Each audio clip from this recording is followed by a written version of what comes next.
অতীত অতীতই হয়। আসলে অতীত আর কখনো ফিরে আসে না। আমরা যা পাই না তাই আমরা সবসময় ফিরে আসতে চাই, মন চায় যাতে ফিরে আসুক। আমার বোন আমেরিকা থেকে এসেছে, তো বোনের শ্বশুরবাড়ি।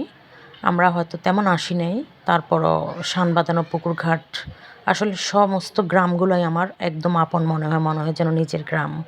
এই বোন এই পুকুর থেকে মাছ ধরতো, বড়শি বাইতো, আর এটা ঘর, ২য় তলা। আমরা গাড়ি থেকে নামছি ঠিক বোনের বাসার সামনে। বোন ট্যাংরা মাছ ধরতো পুকুর থেকে। যে বেগুন গাছগুলো দেখা যাচ্ছে, বেগুন দিয়ে ট্যাংরা মাছ দিয়ে রান্না করতো। তো ওই যে স্মৃতিগুলো অনেক মনে পড়তেছে, তাই আমি তার বাড়ির সামনে দাঁড়িয়ে আছি অনেকক্ষণ। এটা বাড়ির ভিতরটা। ওনার ননাসের বাড়িতেও যাওয়া হয়েছিল, যেহেতু অনেক বৎসর পর এসেছিল সুদূর আমেরিকা থেকে, তাও স্বামী সন্তান আমেরিকাতে রেখেই চলে এসেছিল মাত্র 2 দিনের জন্য।